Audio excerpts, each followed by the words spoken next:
Bueno, como lo mencionaba, ustedes pueden preguntar en cualquier momento. eh, ok, está un problema.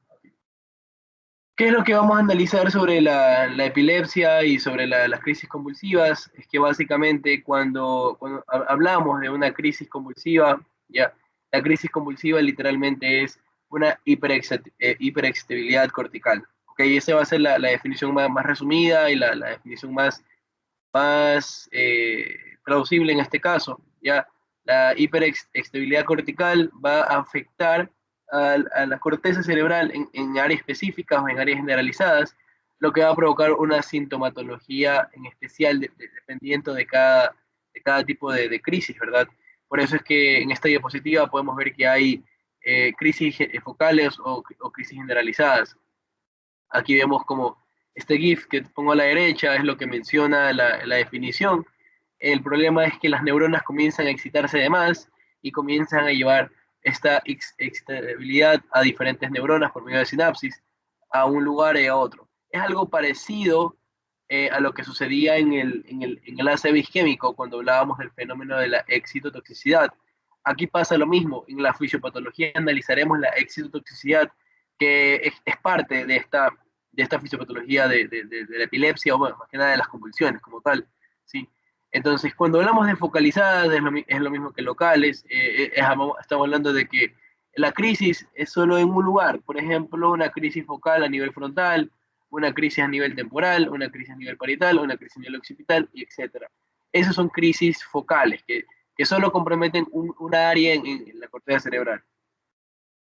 Cuando hablamos de crisis simples, es porque el paciente no se ha desconectado del medio, o sea, en otras palabras, no ha perdido la conciencia, ¿sí? Por ejemplo, una crisis focal, recordando un poquito de neuronato, hay una crisis focal que pareciera que no se menciona mucho, pero sí existe, y de hecho hay algunas bibliografías sobre eso, son las crisis focales en el campo ocular frontal, el cual, si no recuerdo, el área 6 de Brodmann, más o menos, ya la que está justamente delante del área premotora, en la corteza frontal.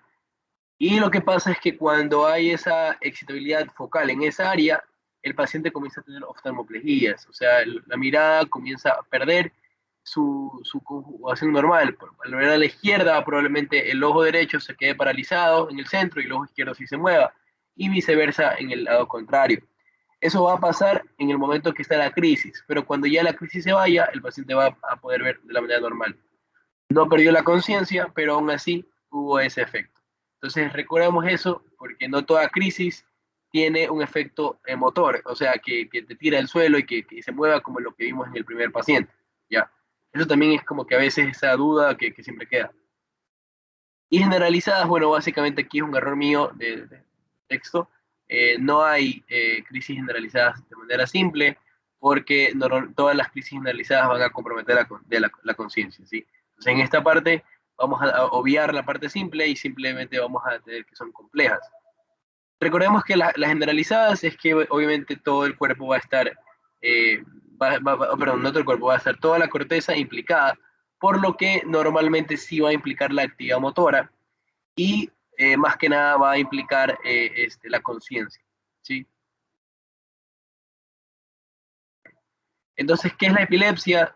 La epilepsia, a diferencia de las convulsiones, va a tener dos características muy importantes. Primero es la recurrencia y segundo es que no sea provocada. Entonces, ¿qué es la epilepsia? La epilepsia básicamente son crisis convulsivas, más de dos crisis convulsivas no provocadas en menos del rango de 1 a 2 años, dependiendo de los artículos que se acepten. Tengo entendido que cuando ya es en dos veces no provocadas en un año, ya puede ser constatado como epilepsia. Otra cosa importante, vamos a analizar el diagnóstico más adelante igual, pero recuerden que el electroencefalograma no siempre o no es el pilar esencial para diagnosticar epilepsia. O sea, un neurólogo diagnostica epilepsia aún sin necesitar un electroencefalograma, ¿sí? Porque esto es básicamente un diagnóstico clínico. Entonces, la crisis no provocada y la recurrencia es lo que nos va a ayudar a dictaminar que el paciente está teniendo, es candidato a ser básicamente un paciente con epilepsia y ser tratado, pues obviamente ya con fármacos antiepilépticos. ¿Sí? Aquí hay algunos términos que tenemos que recordar y que tenemos que tener en cuenta siempre, y son los términos que vamos a analizar el día de hoy. Por ejemplo, el término de crisis convulsiva, que era la hiperexcitabilidad cortical en un momento en la corteza que puede ser provocado como no puede ser provocado, y eso va a provocar una función anómala en esa parte de la corteza. En el caso de la epilepsia, como tal, la epilepsia es dos o más crisis no provocadas en el mismo año, ¿sí? Y el foco epileptógeno, eso es ya cuando a nivel de cualquier parte del tejido cerebral se forma lo que se menciona como un foco, o sea, un área, ¿ya? Donde esa área ya está alterada neuronalmente hablando, y en esa área es donde se producen crisis convulsivas. Eso lo vamos a analizar cuando veamos el término de esclerosis mesial hipocampal, que es un ejemplo muy claro del foco epileptógeno, o en los demás síndromes que los traje el día de hoy para hablar. Pero quiero que recuerden que es, por ejemplo, que el cerebro tiene una área que se dañó, está averiada, tiene como que algo destruido en el cerebro, algo que se ha calcificado, algo que ha sido dañado, y esa área dañada está siendo el gatillante a que se haga una convulsión, la cual puede ser focal, o sea que puede ser en esa misma área, o la cual puede ser diseminada y ser generalizada. Entonces, esas son las definiciones. Ya. ¿Hasta aquí alguna pregunta o todo está quedando claro? Voy a revisar si este grupo, todo bien. ¿Alguna pregunta por aquí?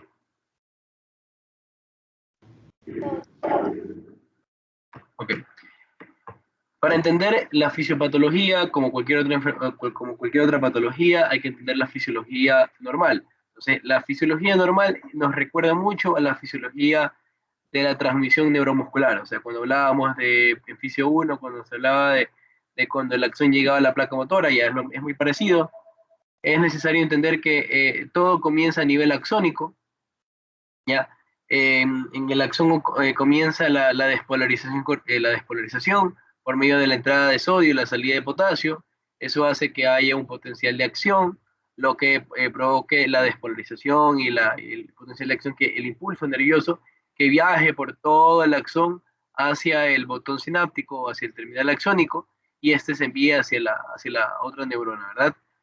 En el caso de esto, lo normal, la fisiología normal es que hay un fenómeno despolarizante, o sea que básicamente entra sodio, sale potasio, entra sodio, sale potasio, llega a la otra neurona también se excita, llega a la otra neurona, se excita, pero llega un momento en que ya tiene que descansar, entonces entra cloro y se hiperpolariza la neurona, entonces se relaja, o sea que ya hay un periodo como que de descanso.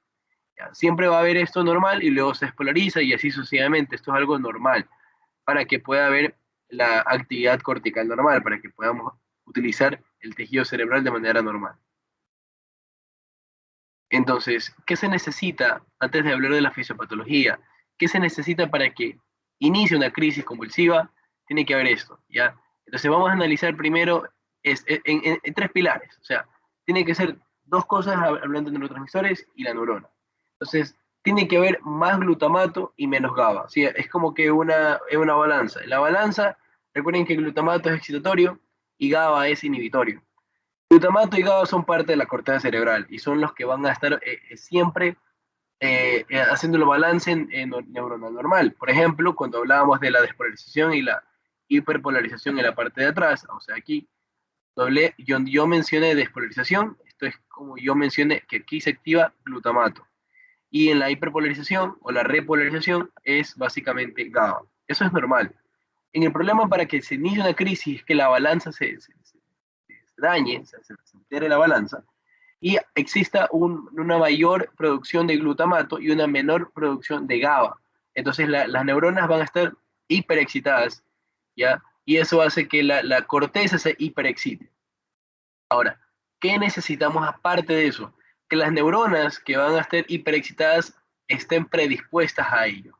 Por eso yo puse en esta diapositiva neuronas hiperexcitadas, a lo que se menciona como las neuronas que están como que listas para ser alteradas, como que predispuestas, ¿verdad? Entonces, ¿qué otros factores pueden ayudar o desencadenar estas crisis? Aquí tenemos la hipoglicemia, la hipocalcemia, la hipertermia, la hipoxia y la hiponatremia. Estas causas que vemos acá que van a excitar las neuronas, no siempre o la mayoría de casos no van a llevar a epilepsia, ¿ya? Sino que van a llevar a crisis convulsivas.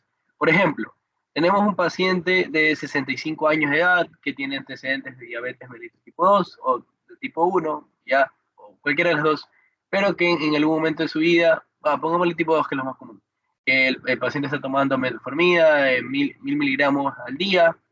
Entonces este paciente dejó el fin de semana de tomar sus antidiabéticos orales y se siente con carga de conciencia porque no se ha tomado. Entonces cogió y se tomó una triple carga de metformina el día lunes, ¿ya? O se tomó también una glibenclamida, o sea, porque vio en internet que podías mezclar metformina con glibenclamida, o sea, tomó dos antidiabéticos orales. Entonces, eso hace que obviamente la glicemia descienda de manera muy fuerte porque probablemente ya le habían recetado la dosis exacta para él, y eso hace que el paciente entre en un estado de hipoglicemia. Entonces, cuando ya es llevado a emergencia, puede haber estado convulsionando, puede estar con cualquier problema, pero en el momento que se le repone la glucosa, el paciente comienza a tener su actividad normal. Asimismo con las otras estructuras, las otras causas que menciona acá. ¿Cuál es el problema?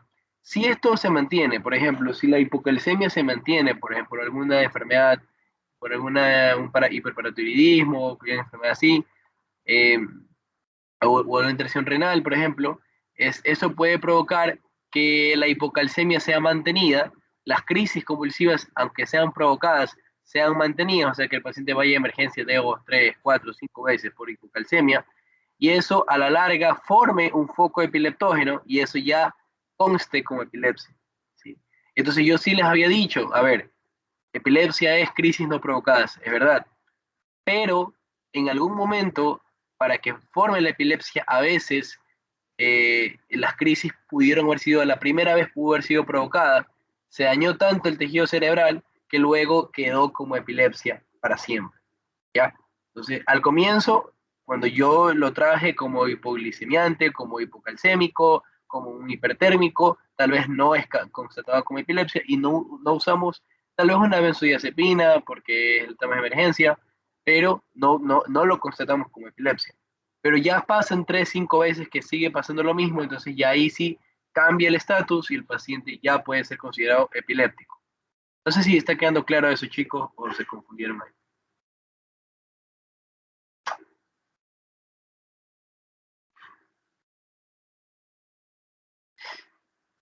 Todo claro. Ok. Luego analizaremos la hipertermia, que también es importantísimo. Eso es también un tratado aparte. Que tengo algo para mencionar ahí. Entonces, en la fisiopatología de la epilepsia habíamos mencionado en la fisiología normal que teníamos a glutamato y GABA, que teníamos la despolarización y teníamos la hiperpolarización. Entonces, glutamato y GABA son los neurotransmisores en excelencia, ¿verdad? Entonces, los excitatorios básicamente tenemos que glutamato, bueno, aquí tenemos también el aspartato, que es un neurotransmisor también menos importante, pero hablemos solo de glutamato y GABA. Glutamato va a tener sus receptores en N-metil o no N-metil, ¿verdad? Entonces, estos dos van a responder dependiendo de los iones. Calcio y sodio van a ser esenciales para la excitabilidad cortical. Sodio, en esencial, recuerden, sodio lo que va a hacer es excitar la neurona, pero el calcio va a ser el encargado de que la siguiente neurona también se excite. Este va a ser encargado de que el axón se excite, el potencial de acción, pero este va a ser encargado de que llevar la información hacia el otro. Esto es lo que pasa en el ACV isquémico, ¿verdad? Entre los inhibitorios tenemos a GABA, que hay doble receptor de GABA, el receptor alfa y beta. El alfa se encarga de cloro y el beta de potasio. Ambos son inhibitorios. El potasio es el que repolariza la membrana neuronal y el cloro es el que la hiperpolariza, o sea que aumenta mayor la función inhibitoria. ¿Ya? Entonces, ¿qué es lo que sucede? ¿Qué es lo que sucede en este tipo de pacientes? Am, creo que ahí se ve. Ah, ya, sí, sí, creo que eso se ve. Ok. Entonces, aquí tenemos la neurona, vemos que está entrando sodio, esto que está en verde, que está bien, bien, bien feito, ya es sodio, ¿verdad? Sodio lo que hace es prender esto, que es potencial de acción. Entonces, el potencial de acción que es encargado por sodio va a llevar que toda la acción se excite. Hasta aquí, toda la acción se excite.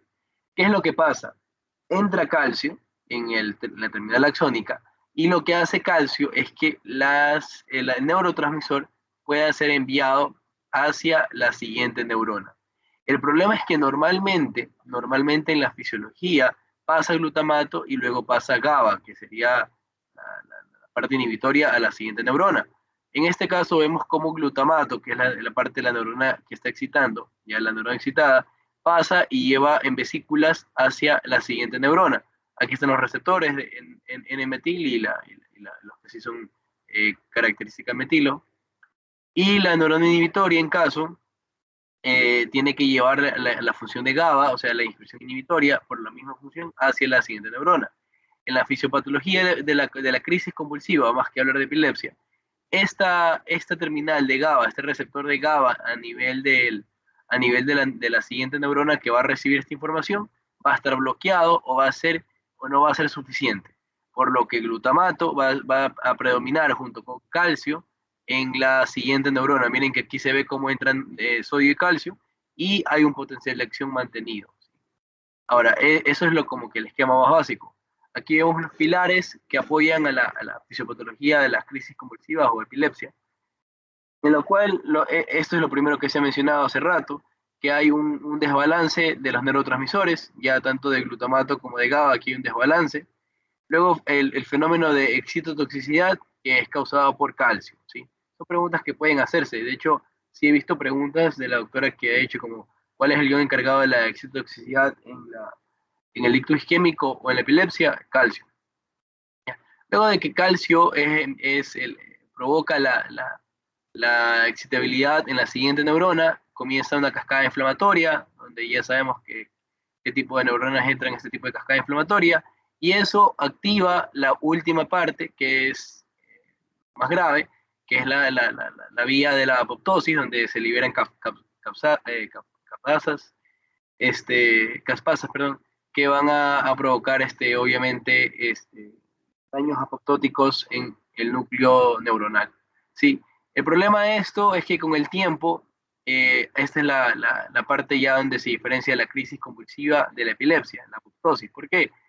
Porque una vez que ya hay muerte celular en el tejido neuronal, ya esa área comienza a estar destruida, ya no está sana, como en una crisis convulsiva por hipoglicemia, por hipertermia, por trauma microencefálico. Ya un área apoptótica, un área muerta, ya es un área donde continuamente va a haber alteración neuronal porque no está metabólicamente estable, por lo que ya hay muerte en ciertas neuronas. Entonces, esta área especial de la epilepsia o de las crisis convulsivas que ya están llegando a grados epileptógenos, son las que ya en el tiempo siguiente, en el futuro, van a provocar crisis no provocadas. ¿Sí?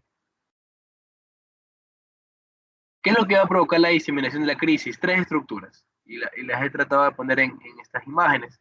La primera estructura la puse en una resonancia magnética, es la que vamos a ver acá, ¿verdad? Esta de aquí, que es la fibra comisural más grande que tenemos en la corteza cerebral, en el hemisferio, que es el cuerpo calloso. Entonces, la diseminación de la crisis es básicamente eso, que como está en este GIF, que básicamente la electricidad o la hiperestabilidad que estaba en un solo lóbulo de un hemisferio pueda irse hacia todo el hemisferio e incluso cruzar en la línea media e irse al otro hemisferio. Entonces, el fenómeno de por qué se va de un hemisferio a otro es gracias a el cuerpo calloso. El cuerpo calloso ayuda muchísimo a que la crisis pueda ser generalizada, o sea, que de focal se vaya a generalizar. Y luego tenemos dos vías, que una de las vías más conocidas, que es la que tenemos acá, que es la vía piramidal, pero en especial la vía piramidal junto a la cápsula interna. Recuerden que en el trayecto de la vía piramidal, después de salir de aquí, que es la corona radiada, una vez que pasamos por los niveles ganglionares del cerebro, estamos a nivel de la cápsula interna. Esa cápsula interna que lleva vía motora en su brazo posterior y vía sensitiva en su brazo anterior, va a diseminar la crisis de niveles superiores a niveles inferiores. ¿Ya? Eso ayuda a que la crisis también pueda generalizarse por todo el encéfalo. Y otra estructura que también ayuda a diseminar la crisis es la formación reticular, en especial las vías reticulares, las retículas espinales, todas esas vías reticulares que emergen del tronco encefálico y diencéfalo y que pueden llegar hasta los niveles cervicales superiores. Eso también ayuda a la diseminación de la crisis. ¿Ok? ¿Preguntas hasta acá, chicos? ¿Alguna duda?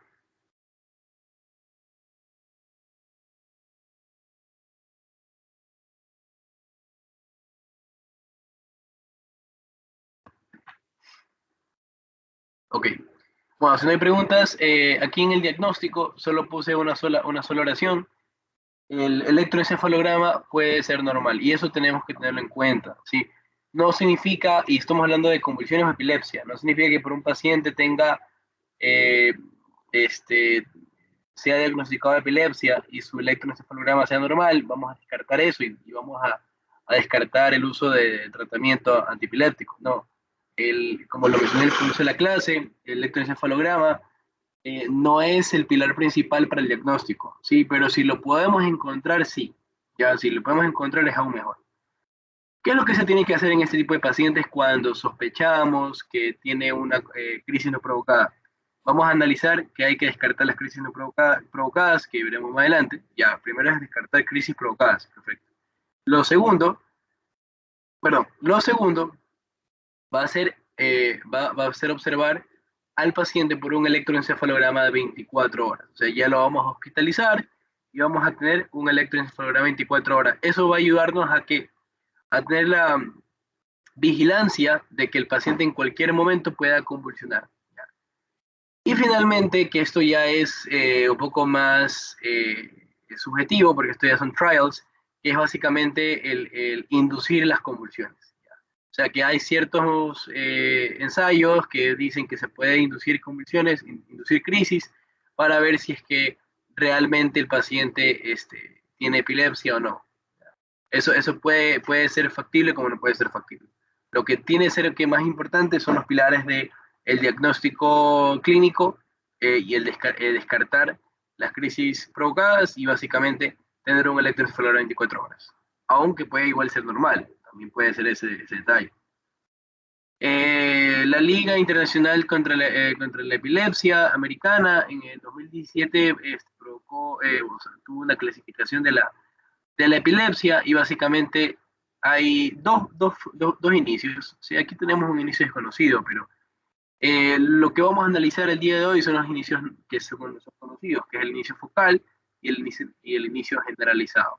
Entonces, cuando hablamos de inicio focal, es básicamente en una estructura. Como lo mencioné al comienzo de la clase, básicamente un paciente que tenga una oftalmoplejía en el momento de la crisis y luego se resuelva. Ya eso es algo focal. O que simplemente tenga una hemiparesia y luego eso se mejore. ¿Ok? Y eso es focal. Por el momento generalizado, obviamente es que ya consta de diferentes causas y que obviamente alteran la conciencia, alteran todo el paciente. Hay en periodos postdictales y todo eso.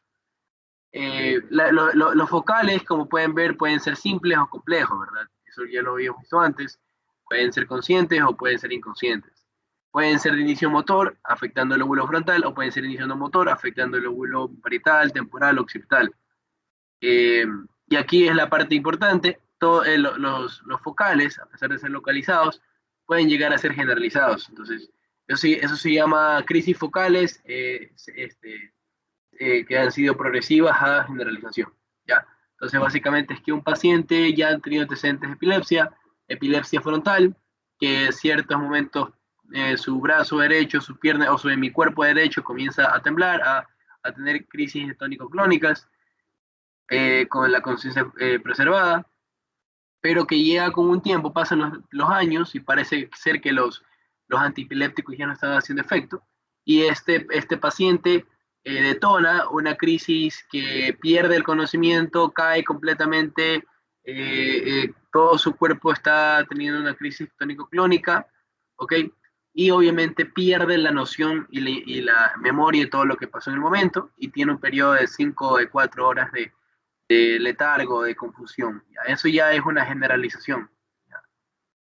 Acá lo vemos, un inicio generalizado que normalmente es tónico-clónica. Cuando hablamos de generalización, normalmente se involucra la vía motora. Sí, es muy común que la vía motora se vea. O sea, vamos a ver los videos y van a ver que siempre se involucra en lo normal.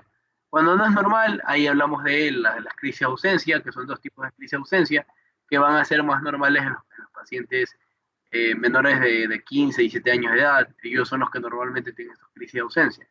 Ya, aquí hay otro en esta clasificación, porque a pesar que todavía puede haber epilepsias no convulsivas, o sea, epilepsias no motoras, que van a ser constatadas más que nada en el patrón de electroencefalograma. ¿Sí? Y esto es importante porque también son un problema porque lo único que van a demostrar en el paciente tal vez es el deterioro cognitivo que diferencia mucho a este paciente.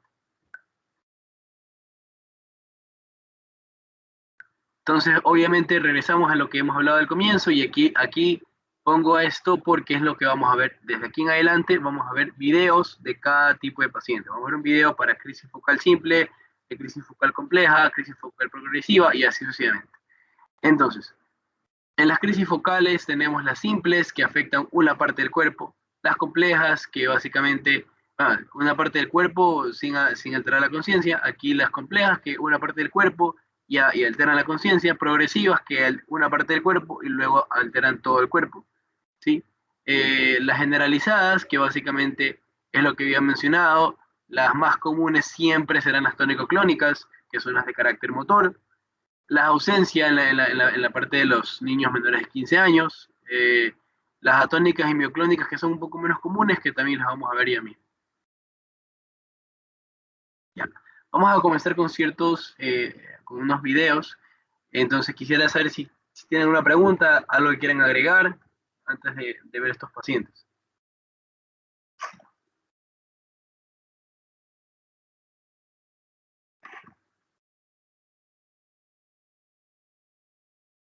¿O está quedando claro?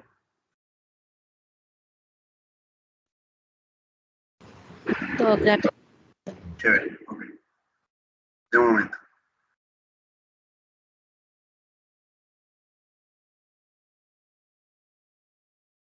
Ya, ok. Vamos a analizar las crisis focales.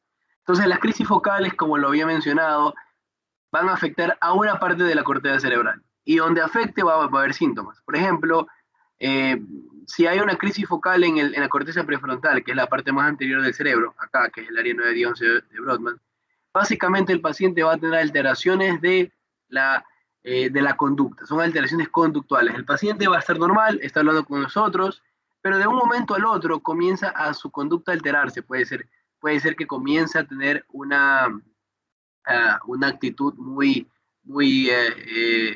arrogante, o sea, pues se pone muy histérico, puede ser que luego no quiera hablar con nadie, se pone muy apático. Entonces, esas son alteraciones de la conducta que son reguladas por el área prefrontal y que se alteran cuando hay ciertas crisis convulsivas en esta área. El área premotora, pues obviamente esta área no es muy importante en las crisis. Aquí podríamos agregar el campo ocular frontal, que no veo en la imagen, que está más adelante del área premotora, más o menos sería por esta área acá. Esta área, el campo ocular frontal, ese sí, encarga del movimiento de los ojos, ya lo mencioné, ¿ya? El área de Broca, que es el área del motor del lenguaje, ¿saben qué pasaría? Es casi como hablando de un ictus isquémico. El paciente podría desarrollar afasias y que esta fase se regrese a la normalidad después de unos minutos. La corteza motora primaria, pues sabemos que por excelencia el área 4, que es la corteza motora primaria, es la que va a llevar la vía motora al cuerpo. Entonces, si esto se altera, va a haber alteraciones del movimiento motor, lo cual puede resolverse como una parálisis del cuerpo, puede ser también una alteración tónico-clónica, que es lo más común que va a pasar, ¿sí? La parte sensorial, entonces acá vamos a ver alteraciones sensitivas, este es el área sensitiva primaria, en la cual, por ejemplo, el paciente puede tener parestesias. ¿Qué significa parestesias? Que tiene hormigueos en las manos, hormigueos en las piernas, ¿ya? Puede tener alucinaciones de tipo sensitivo, o sea, que siente que alguien le está tocando, siente una sensibilidad sin tener ningún estímulo cercano, puede tener mucho dolor, puede no sentir dolor, o sea, todo tipo de alteraciones a nivel de la vía sensitiva. La vía visual también se puede alterar, puede haber tipo de amaurosis, puede haber alucinaciones de tipo visual. ¿Okay? Igual en Wernicke se puede alterar y el paciente puede perder su comprensión lectora, su comprensión en el habla, como lo saben que es el área de Wernicke. El área auditiva que provocaría alteraciones auditivas como hipoacusias o también alucinaciones auditivas, ¿ya? Y en especial toda esta área, en general, que es el lóbulo temporal, es muy especial cuando hablamos de crisis focales, del lóbulo temporal. Estas van a tener ciertas alteraciones especiales, como las que se están mencionando acá.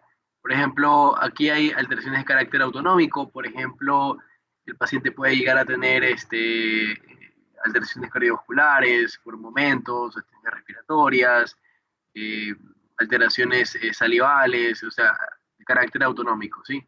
Disinesias, el paciente puede llegar, esto también puede ser causado en movimientos motores, así que esto también puede ser en la vía motora. Disinesia básicamente que el paciente puede tener cualquier movimiento anómalo, ¿okay? Como lo que se ve en Coria, que el paciente quiere mover el brazo y comienza a temblar y mover el brazo como loco, ¿ya? Bueno, el fenómeno de Yabu, el fenómeno de Yamaizú, ¿sí? Que son parecidos, yo creo que ya sabemos qué significa cada uno de ellos, si no me avisan, se lo explico. Alucinaciones gustativas, alucinaciones olfatorias. Entonces, ese tipo de pacientes son los característicos de daños temporales, ¿sí? Y aquí tenemos una causa focal que puede llegar a ser generalizada muy importante, que es la esclerosis mesial hipocampal. ¿Ok? Esa de aquí es causada normalmente por pacientes que han tenido antecedentes de trauma craneoencefálico, que han tenido meningitis y que han tenido crisis febriles.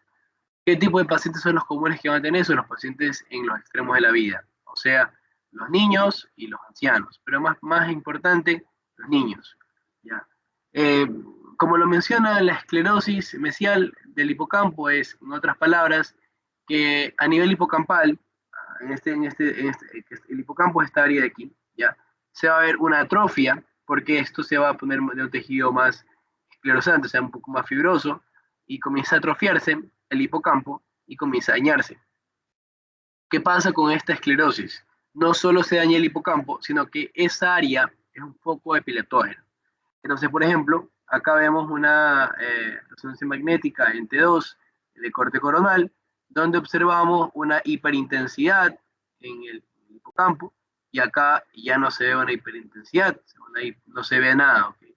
Entonces, esta hiperintensidad señala un daño en el hipocampo derecho, y acá que señala esta imagen, no se observa el hipocampo. Yo sé que creo que tal vez no se ve muy bien la imagen, pero si observan lo que está arriba de la flechita y lo correlacionan con lo de acá, que estoy encerrando en el puntero, lo que está dentro, acá se ve una bolita que está en gris, que es mucho más gruesa que la de acá, porque el hipocampo izquierdo ha estado preservado, pero el hipocampo derecho está atrofiado.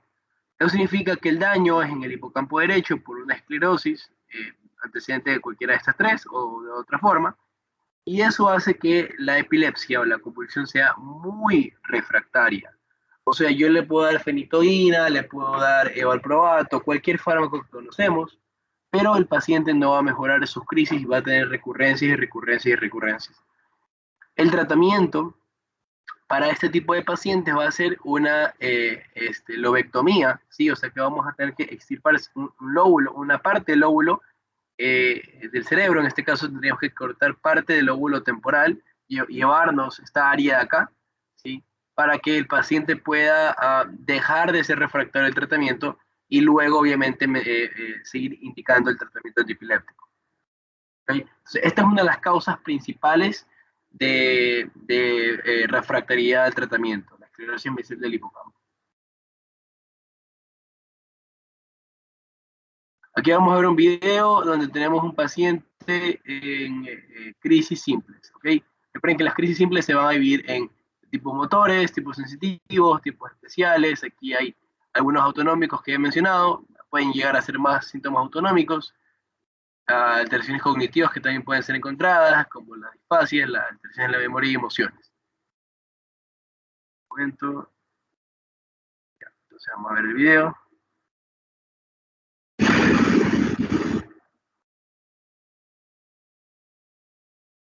Ok. Ahorita no se ve nada, el paciente literalmente está acostado. Espero que el internet permita que se vea bien el video. Ya, ahorita solo vemos al paciente acostado. Voy a adelantar un poquito. A ver si... Entonces ya me va a pasar. Entonces, observamos ahí que está comenzando a tener una crisis este paciente en su mano derecha, ¿ok? Véanse cómo está completamente normal en la mano izquierda, la cabeza del paciente, las extremidades, ¿sí? Aquí yo no veo ninguna otra alteración, ¿sí? Solo se ve como su mano derecha y tal vez el brazo derecho completo, pueda estar alterado, ¿sí? Eso es una crisis simple. Puede ser que la conciencia esté normal, o sea que porque estamos hablando de crisis simple, eh, no lo sabemos en este caso en especial porque probablemente esté dormido, ya, pero miren que ya está bajando la lentitud, ahí va a orar un rato el paciente, vamos a ver pausa, va a orar un rato el paciente que va a mantenerse de esa manera, pero no llega más. ¿Sí? Eso es una crisis simple, focal, que básicamente no altera la conciencia, no hay alteraciones como automatismos, que ya lo veremos más adelante, ¿ya? Pero básicamente solo se involucra una parte del cuerpo, ¿sí? Literalmente una parte del cuerpo fue la involucrada. ¿Qué pasa con las crisis parciales? Compleja. ¿Ya? En las crisis complejas, básicamente aquí se pierde la noción de la conciencia. No, no se va a alterar todo el cuerpo, porque estamos hablando de una crisis focal, pero miren este paciente. En un momento que a la derecha se ve como el electroencefalograma comienza a alterarse, y eso consta de la alteración del paciente, que en algún momento lo vamos a ver.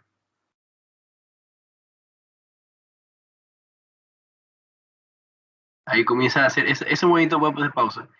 Ese movimiento que está haciendo con la izquierda, ese movimiento con el brazo izquierdo, puse pausa, lo que básicamente está haciendo ese paciente se llama automatismos, ¿sí? Son movimientos sin intención, son movimientos sin propósito más que nada. Está que mueve la sábana de un lado a otro, de un lado a otro, sin sentido, por un momento, o sea, literalmente por un momento sin parar, ¿ya? ¿Qué pasa después de eso? Eso es porque la conciencia está alterada, ¿sí? Eso no pasaría en uno simple. Miren, está que mueve, alza y mueve la sábana, sigue y sigue, sigue. Luego de eso, creo que ya mismo lo vamos a ver, pues, mueve la cabeza para la derecha y de ahí comienza. Eso ahí que está haciendo, ahí se para y está escupiendo, escupe. Otra vez escupe, escupe dos veces. ¿Ok? ¿Por qué pasa eso? Eso pasa porque la conciencia está implicada, o sea, ya el paciente se nubla la conciencia por ciertos momentos y entonces comienza a hacer automatismos. En este caso fue una crisis compleja, pero fue parcial, o sea, fue focal, porque vimos que el brazo derecho no estaba alterado, las piernas no se pudieron ver, pero no hubo una alteración generalizada como lo vamos a ver más adelante, que ustedes van a ver la diferencia. Lo que me interesa que vean en las complejas es que hay automatismos, que son movimientos sin sentido, o sea, sin ninguna intención real.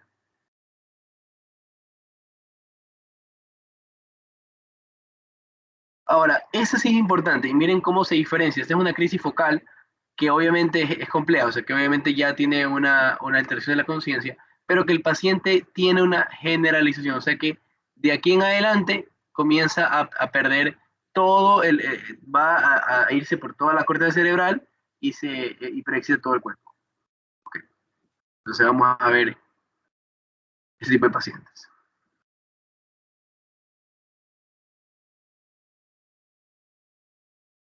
Ok, Pues no sé si puedan ver claramente, el paciente comienza a comienza a sonreír. Está dormido, pero comienza a sonreír. Eh, está, Eso ya es como que una involucración de la conciencia, comienza a sonreír. Y luego de eso, miren lo que va a pasar. Primero comienza por una parte del cuerpo y luego se generaliza. Ahí va. Primero son los dos brazos. Está haciendo sonidos muy raros que las puse en silencio. Si ven cómo miren la postura que pone, las piernas comienzan a moverse también alocadamente, ¿sí? Entonces, lo que vimos al comienzo, ¿qué fue?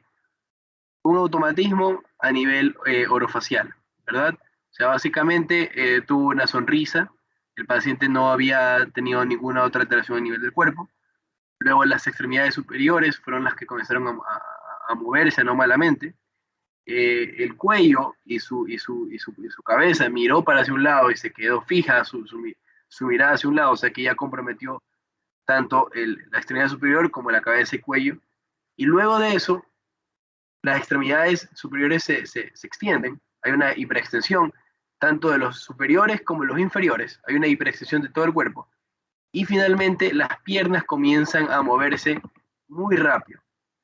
Eso es una generalización, o sea que de un momento, de algo focal, comenzó a generalizarse.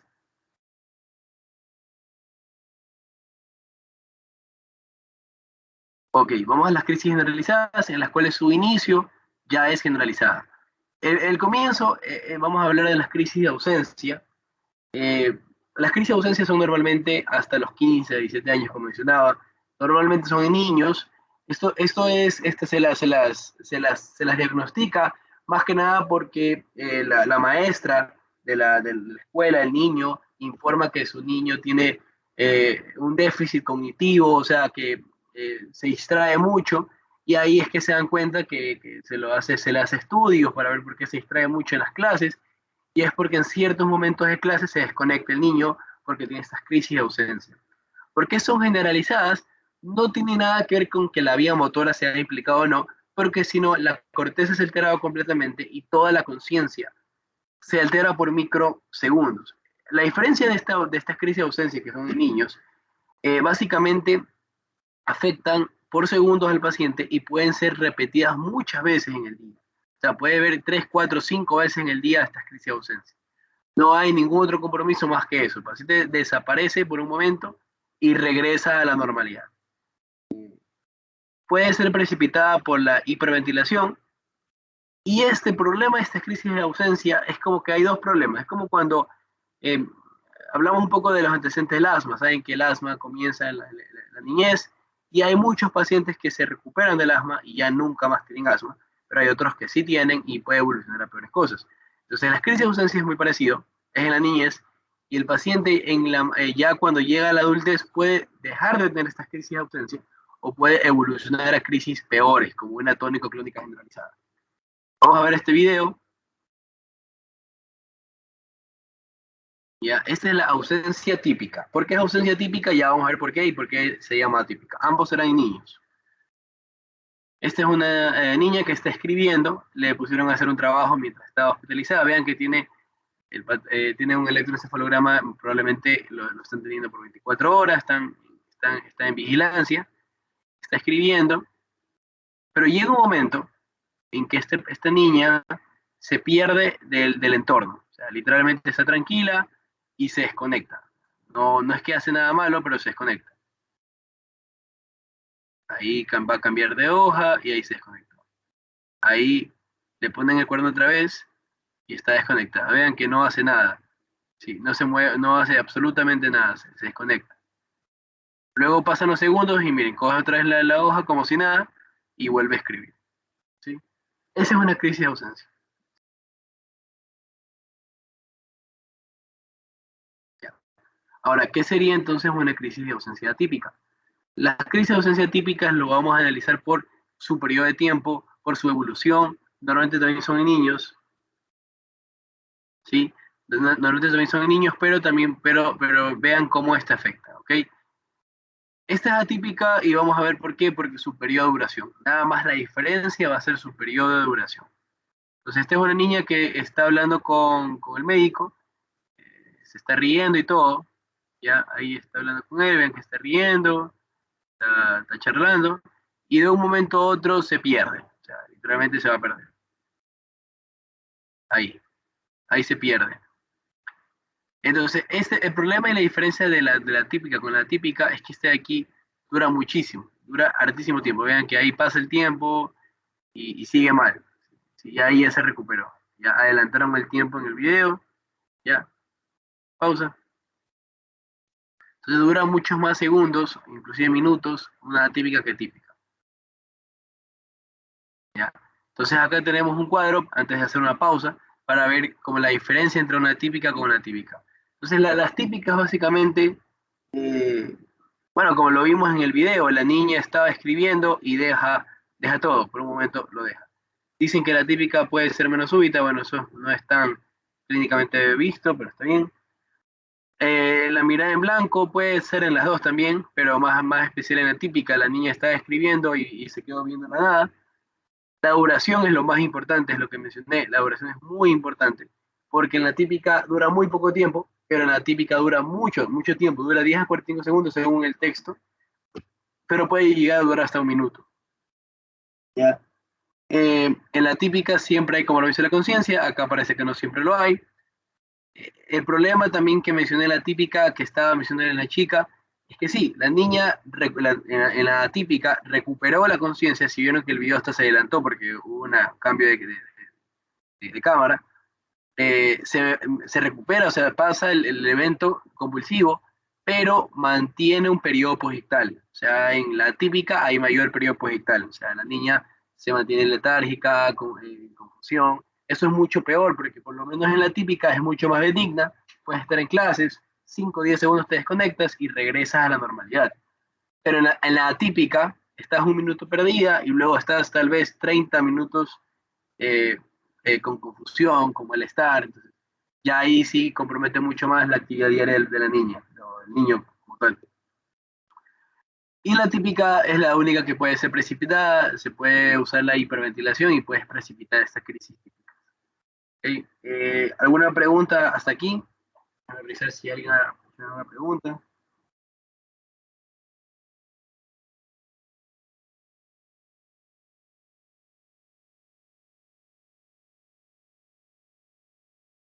Ok, me preguntaron también por interno si es que las crisis de ausencia tienen, a ver, ya me preguntaron, dice, las crisis de ausencia igual hay hiperexcitabilidad, porque el paciente como que se apaga, pero que si igual hay excitabilidad, sí.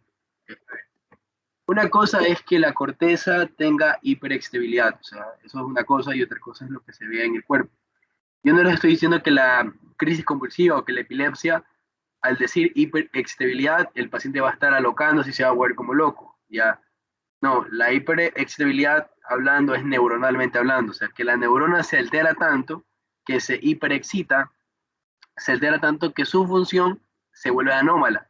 En el caso de las crisis de ausencia, eh, se hiperexcitan las neuronas tanto que pierden la conciencia, que pierden las funciones normales y que luego, pues en el caso de las crisis de ausencia, como lo vimos, pierde y se nubla por momentos, tiene la mirada en blanco y se pierde. No sé si quedó claro.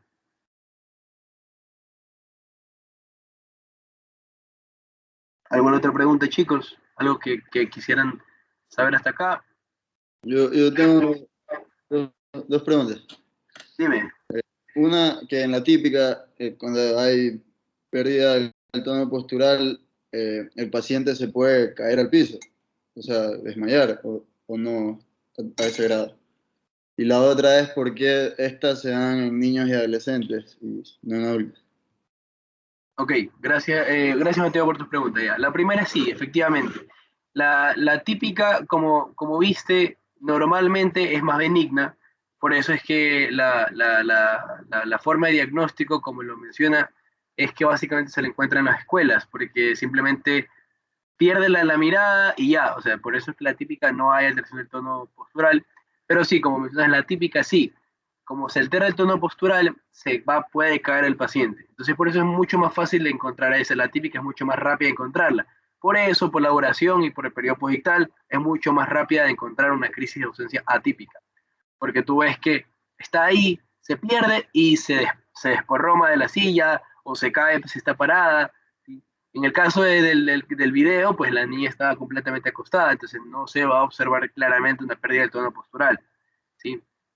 Eso en la primera pregunta. Y en la segunda pregunta, ¿por qué normalmente son las crisis de ausencia en los niños? Primero, porque las crisis típicas y atípicas son desencadenadas ya por efectos en nacimiento, por ejemplo, por hipoxias perinatales. El paciente nace por encefalopatías hipóxicas, o sea que al nacer el niño nace por momentos sin oxígeno en el cerebro y eso hace que desarrolle una encefalopatía. Y esa encefalopatía, en el momento, con unos minutos, ya desarrolla un foco epileptógeno que se traduce en una crisis de ausencia. O sea, se lo ha relacionado a las encefalopatías hipóxicas en eso. Adicionalmente, otra causa importante por qué afecta también a los niños es en las crisis febriles. ¿Ya? Las crisis febriles, que lo veremos más adelante, solo pueden ser afectadas en los niños, no puede ser afectada en los adultos, porque eso es cuando el hipotálamo está muy inmaduro. Ya el hipotálamo en los mayores ya está súper maduro, entonces no va a pasar crisis, no va a haber crisis febriles. Pero en los niños, el hipotálamo es inmaduro y por tener mucha fiebre pueden convulsionar. Eso no es tan malo, lo malo es que siga pasando lo mismo y eso puede predisponer que se desarrolle estas crisis de ausencia. Luego de eso, solo se ha visto que no es que se mencione, no es que se diga que porque sea niño, o sea, porque sea niño va a tener ausencia y porque sea adulto no lo va a tener. Lo que se menciona epidemiológicamente también hablando es que predominantemente hay causas en niños que en adultos, pero tú puedes llegar a encontrar artículos donde mencione que hay un paciente de 35 o 40 años de edad que pueda tener una crisis de ausencia. Lo que te digo es que la mayor probabilidad, por lo que te mencioné, es en niños. Porque una vez que pasa la niñez, evoluciona a una generalizada, evoluciona a una mioclónica, a otro tipo de crisis. Dale, gracias. Otra pregunta, chicos.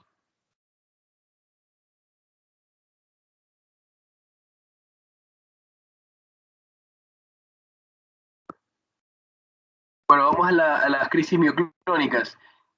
La forma de encontrar y de definir una crisis mioclónica, la más sencilla de todas, es lo que dice acá, la mioclonía fisiológica del sueño.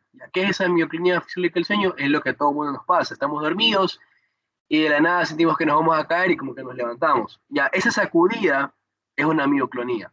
Obviamente estamos hablando de algo fisiológico, algo normal, pero una crisis mioclónica es exactamente eso, pero obviamente más repetido, ¿verdad? Entonces imagínense eso, que ustedes están dormidos, que se van a levantar y pasa eso, ya, eso es una crisis mioclónica. Vamos a ver el paciente. Ahí está, cargando. Ya. Es muy sencillo, miren, el niño está sentado y comienza a tener unas sacudidas fuertes en el cuerpo, ¿sí ven? Por eso es generalizado, porque en todo el cuerpo afecta a toda la corteza, ¿sí? Pierde el balance, se altera la conciencia, ¿sí? Y eso es una sacudida característica de las mioclonías.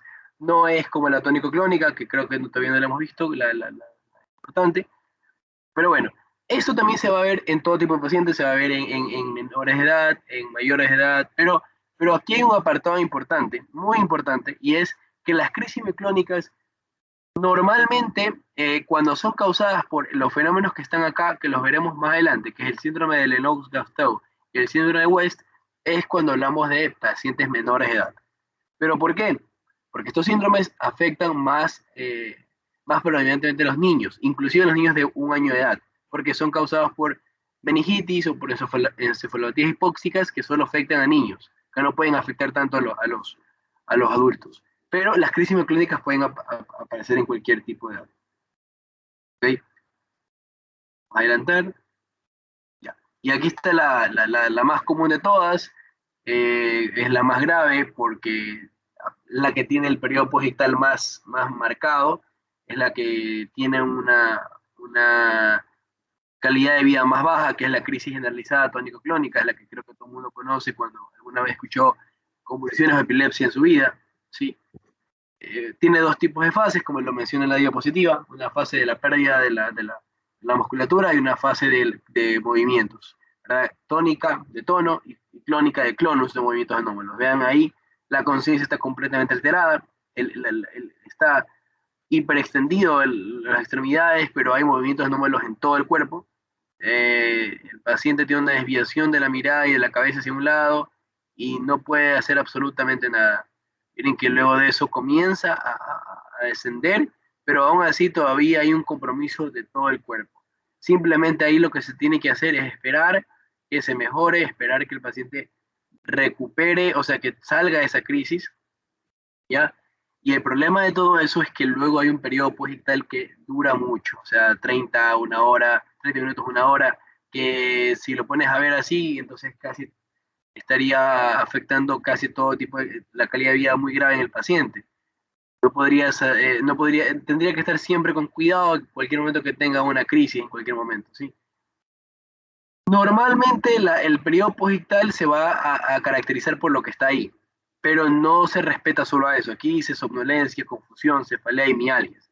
Pero el periodo posictal puede inclusive tener más cosas.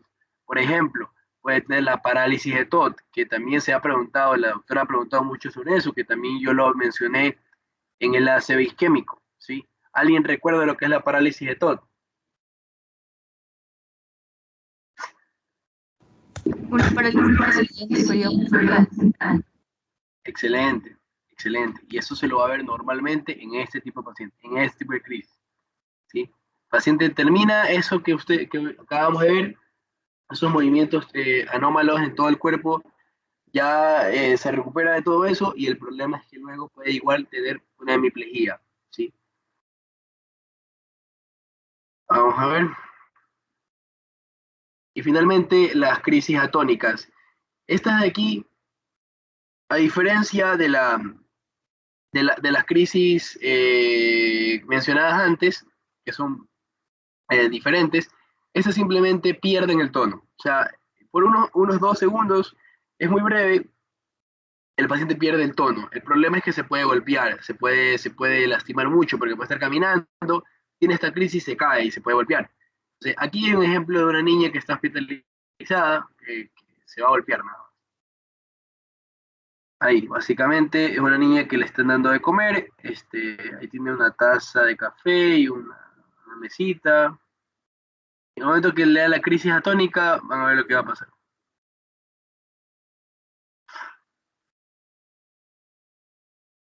Ahí, no sé si pudieron ver todos, ahí se golpeó. Ajá. Simplemente perdió la postura por un segundo y se golpeó con la taza o con la mesa, no llegué a observar bien. Pero así es rápido eso. Entonces, por eso es que a veces se tiene que diferenciar del síncope, ¿verdad? Una de las crisis que a veces habrá que diferenciar del síncope, pero ya analizaremos cómo diferenciarlo mejor. Ya. Dice aquí que se relaciona con traumatismos, claro, porque te vas a caer y puede haber mucho trauma. Antes de meternos ya en la parte de los estados epilépticos de los pacientes, ¿alguien tiene alguna pregunta?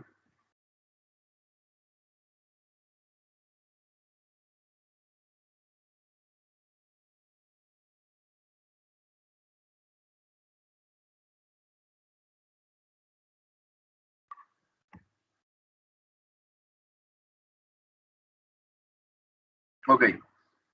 Entonces, hablando ya del estado epiléptico o estatus epilépticos, ya es un caso aparte. Hasta aquí habíamos hablado que las crisis convulsivas no se medican, o sea, no es que voy a darle fenitoína, lamotrigina, cualquier fármaco, no voy a darle a un paciente porque sí, que esté convulsionando. Ya el estatus epilépticos es otra cosa. Ya en esta cosa ya estamos hablando de una emergencia, ya es otro tipo. Un estatus epiléptico es cuando la convulsión dura más de 5 minutos. Hay un artículo de ustedes que es el artículo de emergencias epilépticas y encefalopatía autoinmune, algo así, encefalitis autoinmune, que habla mucho sobre estas definiciones, ¿ya? Y el artículo mencionaba que el estado epiléptico en el pasado hablaba de un estado de 30 minutos en el cual estaba convulsionando el paciente, o 30 minutos en daños electroencefalográficos. Porque aquí voy a hacer un hincapié. El estado epiléptico se divide en dos: el estado epiléptico convulsivo y el estado epiléptico no convulsivo. Porque bien puede no convulsionar, como bien puede estar convulsionando. ¿Y cómo yo voy a hacer que no esté convulsionando? Por un electroencefalograma. ¿Cuál es la diferencia? ¿Cuál es el problema de la definición antigua? Es que hasta 30 minutos probablemente el paciente hasta ya tengo un daño cerebral masivo, porque 30 minutos no voy a esperar para darle una medicación. O sea, en 30 minutos ya probablemente hay un foco epileptógeno bastante formado por no haber hecho algo antes. Por lo que actualmente se resume que el estado epiléptico convulsivo o no convulsivo es básicamente después de 5 minutos que no ha cesado una convulsión o un daño electroencefalográfico. En ese momento el personal médico consta eso como estado epiléptico o estatus epilépticos, y ya se trata como ya con fármacos para relajar al paciente. ¿Ok? Entonces, ¿qué es lo que tenemos que tener en cuenta? Que hay muchos tipos de estados epilépticos. Vamos a tener un caso, un estado epiléptico mioclónico, o sea, una mioclonía. El paciente está teniendo esas crisis mioclónicas que vimos continuamente, o un estado epiléptico focal de un solo brazo, pero ya ha pasado mucho tiempo. Entonces ahí sí, eso igual es causado como estado epiléptico. El problema es que si hablamos de un tónico clónico, o sea, de una generalizada tónico clónica, más de 5 minutos es un gran problema, una emergencia que ya tiene que ser llevada tiene que relacionarse llevársela a UCI, porque ya el paciente va a descompensarse mucho. ¿Ya? Pueden que en 5 minutos que está perdiendo la conciencia y está alterado completamente. Vamos a analizar después de esto el estado epiléptico refractario, el estado epiléptico suprarrefractario, donde utilizaremos la anestesia general que mencioné acá.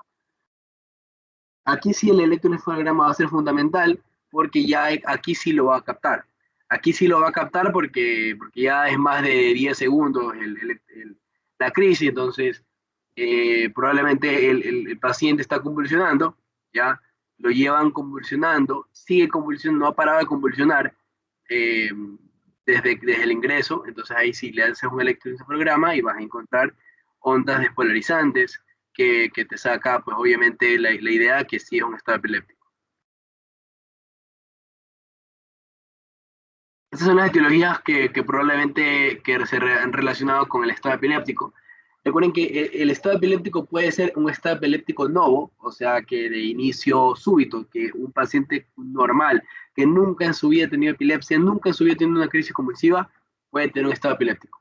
Y el otro, un paciente que ya tiene antecedentes de epilepsia, obviamente que se desencadena este estado epiléptico. Entonces, la principal causa de todas las que vemos acá para que se desencadene el estado epiléptico es la suspensión de los fármacos antiepilépticos. O sea, que el paciente deje de tomar los fármacos antiepilépticos. Si eso pasa, si un paciente con epilepsia deja de tomar sus fármacos, es como que un efecto de doble filo. Por eso es que desencadena una peor crisis e inclusive puede llegar a un estado epiléptico. Otro problema, hablando de los fármacos, es cuando ya hay una tolerancia a los fármacos. Por ejemplo, el paciente está tomando un fenobarbital y ya está siendo muy tolerable a la dosis del fenobarbital, o el más común. Normalmente se da 1000 miligramos de lamotrigina, y digamos que ya pasó ya hay una mucha tolerancia a los 1000 miligramos. Entonces obviamente hay que subir a 1500 miligramos de lamotrigina, pero no se le ha subido, y entonces los niveles séricos de los fármacos son muy bajos. Entonces, como son muy bajos los niveles séricos del fármaco en el cuerpo, básicamente no hay efecto terapéutico, y entonces, ¡pum!, se desencadena una crisis peor, y si no se arregla rápido esto, un estado epiléptico. Luego tenemos otras causas: el ACV isquémico o el ACV hemorrágico puede ser una de ellas. El alcohol, cuando ya estamos hablando de daños masivos por encefalopatías, por alcohol, como la cefalopatía de Wernicke, la anoxia, especialmente en los niños, como las enfermedades, las hipoxias perinatales, las encefalopatías perinatales, las alteraciones metabólicas, y ahí tendríamos en excelencia la hipoglicemia, que lo habíamos mencionado al comienzo. Como lo dije al comienzo, la hipoglicemia puede ser una crisis provocada, pero si tú no arreglas rápido la hipoglicemia, puede el paciente igual entrar en un estado epiléptico. Infección del sistema nervioso central, una meningitis y peor aún una encefalitis, ya puede ser peor de oscurecer el caso, un tumor como un glioblastoma o un cáncer de mama que ha sido metástasis en el cerebro, un trauma craneoencefálico que es más común, o sea, es más común y es más suave, o sea, es más benigno porque se llama una convulsión postraumática, un estado epiléptico postraumático, que esto después de sacar al paciente del trauma y del problema, como que mejora mucho, o sea, es más tolerable. El desorden congénito y las drogas, que bueno, también son un apartado importante.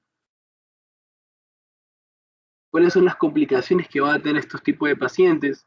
Las complicaciones neurológicas, que son lo que más nos importa, son la excitotoxicidad, que es que básicamente se está generalizando la convulsión, ¿ya? Y el foco epileptógeno. ¿Por qué hago hincapié en esa parte?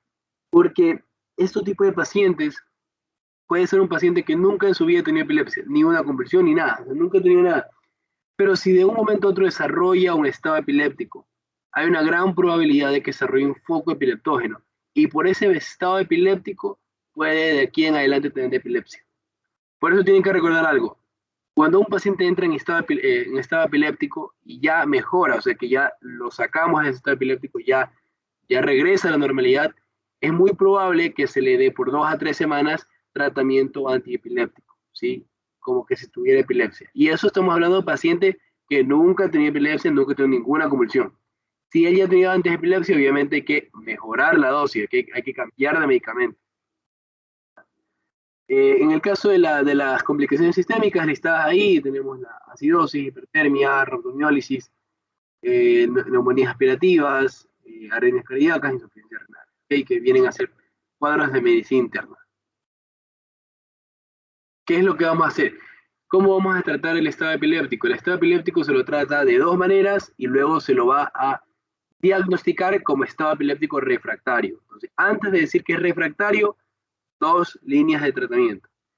Entonces, el medicamento por elección, el que deberíamos utilizarlo siempre es el lorazepam. Pero ¿por qué no se lo utiliza? Es porque aquí en Ecuador no hay. O sea, el lorazepam es el que se utiliza siempre de cabeza. La dosis recomendada en realidad es la de 0.1 miligramos, según el artículo que sube la doctora. Ya, pero aquí había como que una dosis hasta 0.5, ya. Pero bueno, la dosis esencial es el 0.1 miligramos kilogramos.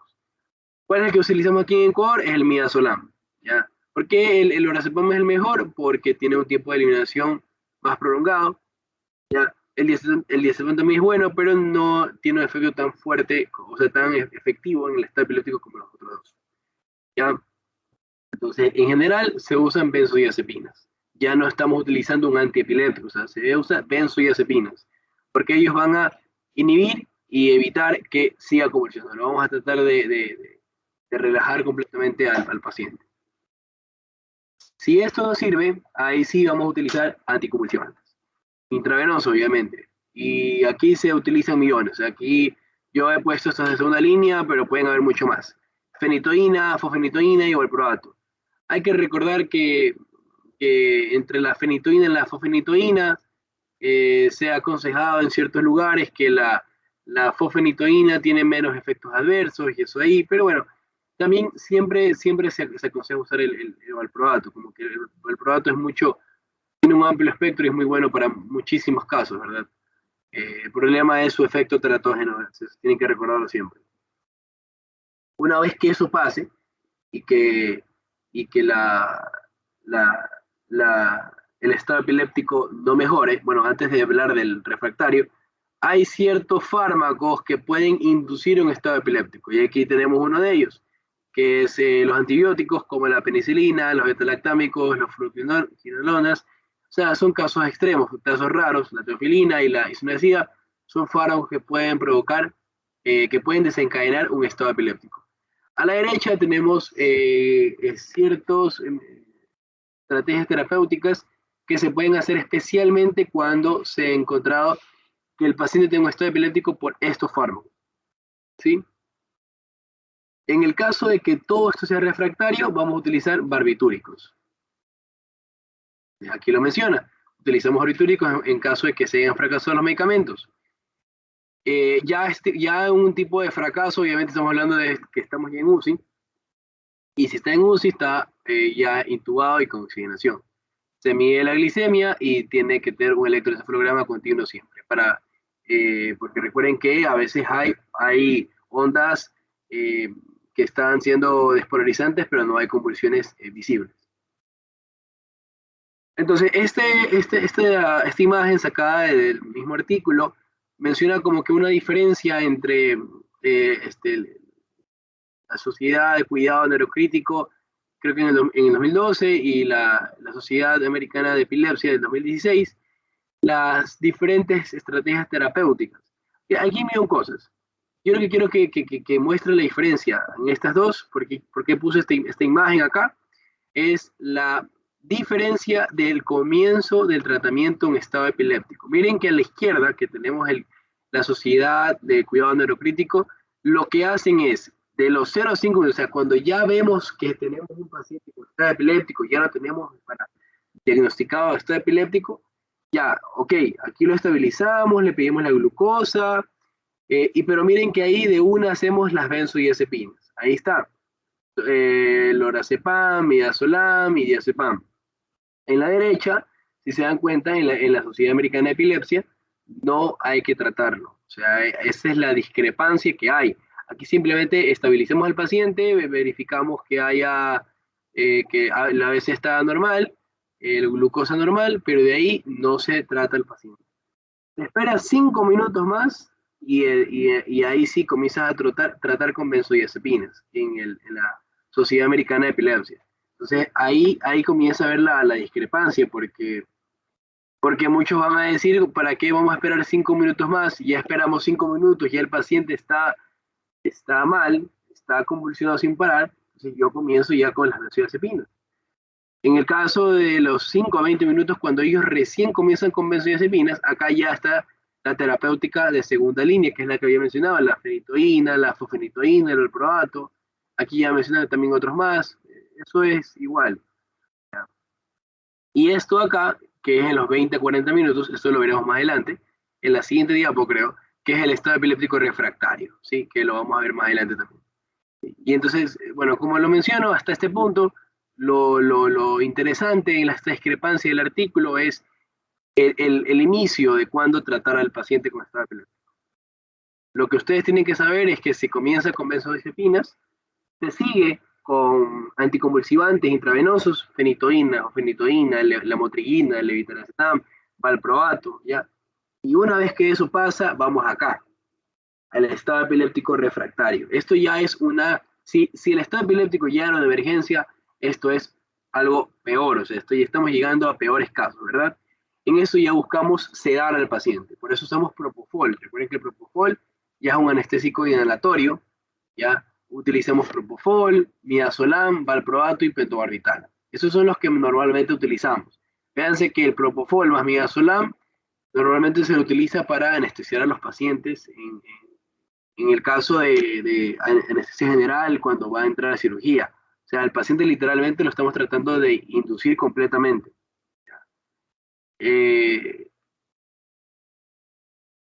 Ya, aquí vemos un estado muy raro. Esto ya no pasa mucho, pero es parte de la bibliografía y de los artículos. Entonces tenemos uno de los peores casos en el estado epiléptico, y es el estado epiléptico suprarrefractario. Entonces eso es cuando literalmente ni siquiera el propofol, que es un anestésico inhalatorio, lo calma al paciente.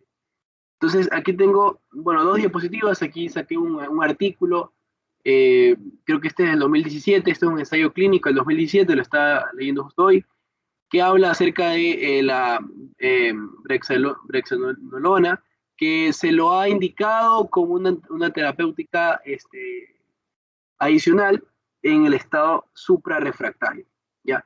Entonces, ¿qué es lo que vamos a utilizar? Estas son las cosas que ustedes tienen que recordar, ¿ya? Esto es lo que está en el artículo y son las opciones que pueden utilizar. Ahora, en el estado suprarrefractario hay pocos casos, es muy raro que llegue, y hay pocas opciones terapéuticas.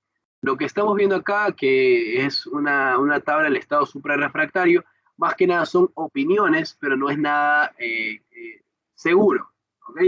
Pero bueno, lo que tenemos acá es son fármacos o sustancias que lo que buscan es sedar completamente, ¿ya? Entonces, en general, la ketamina y el isoflurano básicamente son fármacos o sustancias que lo que va a hacer es inhibir completamente al paciente, o sea, tratar de sedarlo, inducir un coma literalmente en el paciente. Luego de eso tenemos otros métodos, por ejemplo, la dieta cetogénica, que se ha relacionado no solo en estado suprarrefractario, esto se lo ha relacionado en la hospitalización de los pacientes. Las dietas cetogénicas, que son las que tienen mayor consumo de grasas y menor de carbohidratos, ayudan muchísimo a reducir las crisis convulsivas. No solo en estado suprarrefractario, sino en cualquier tipo de pacientes epilépticos. ¿Ya?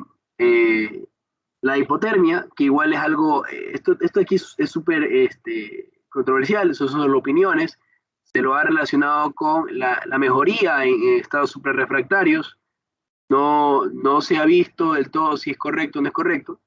Y luego vienen cosas mucho más diferentes, por ejemplo, la terapia electroconvulsiva, ya que esto acá ya no se utiliza en el estado suprarrefractario, esto es después, ya el paciente mejora del estado suprarrefractario, ya sale de ese estado, y esta terapia electroconvulsiva provoca una convulsión.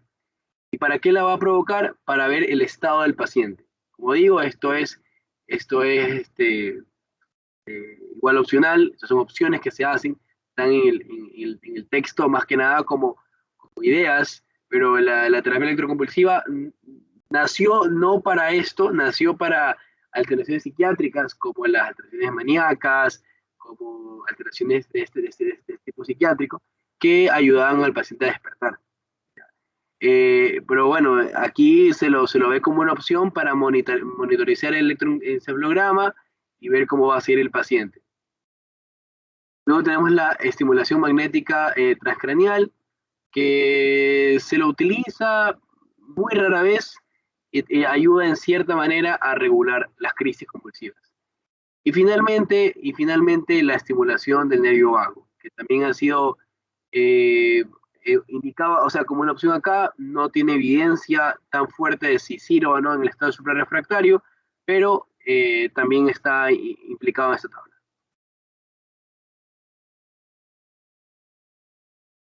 ¿Hasta aquí alguna pregunta, chicos?